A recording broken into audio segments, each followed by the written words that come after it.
drew the short straw and I'm first. So, so I'm Edison. I'm a science teacher by choice, Londoner by sheer luck. Both my parents had escaped war-torn countries.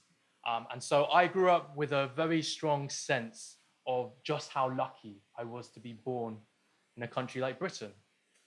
I kid you not, every Christmas, without fail, would still be forced to watch the Queen's speech at Christmas, every year, without fail, standing up.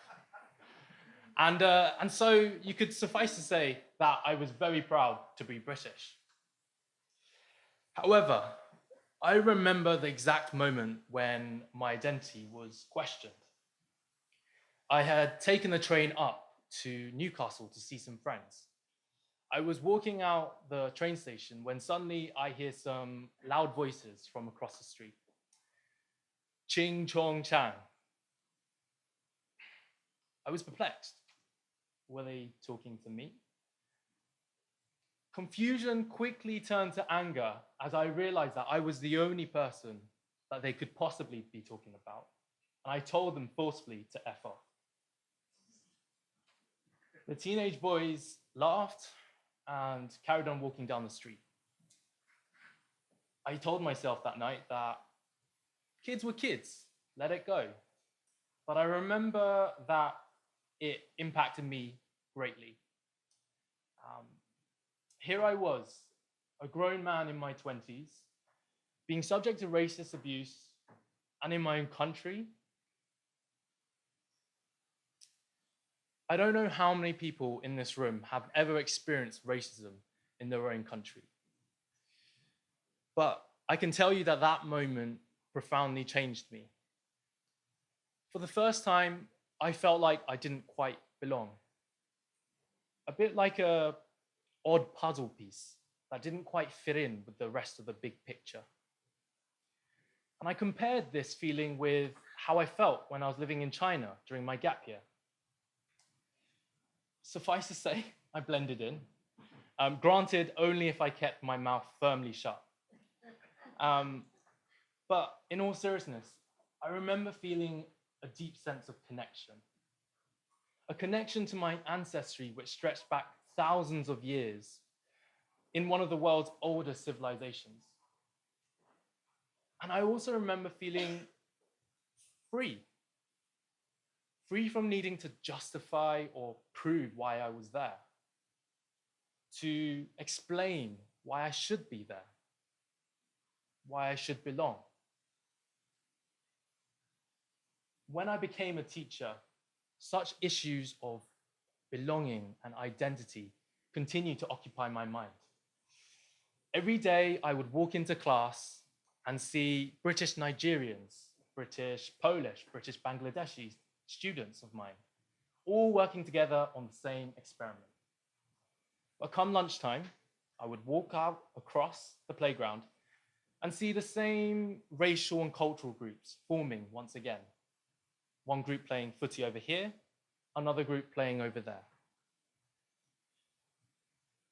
These issues and thoughts of division continue to get my mind thinking on a much more personal level. I call this my dilemma of belonging. But you know what? Kids growing up today shouldn't have to face this dilemma of belonging.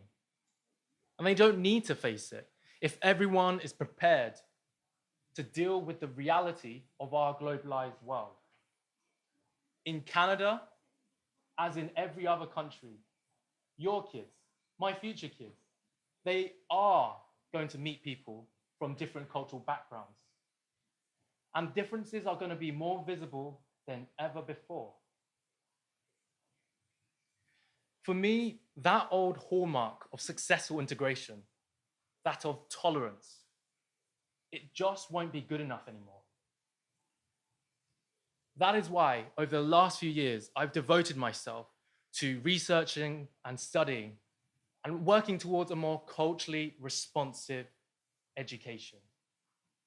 One that will give students, young people, the tools to navigate the modern pluralism that is our world. to those boys in Newcastle and to all young people, I want them to understand how complex identities are emerging in our modern world.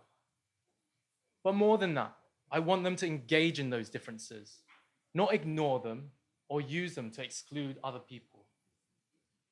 At the very least, culturally responsive education can serve to counter the narrow identity politics that we see right now, from Marie Le Pen in France to Trump in America. And at its very best, education can be the means to create an inclusive society, an inclusive sense of national belonging, one that isn't skin deep, and one that allows me to be both British and Chinese. Through better education, we can ensure that all students, all young people, all citizens can participate fully in society, but also take that beyond to the future as well. Thank you.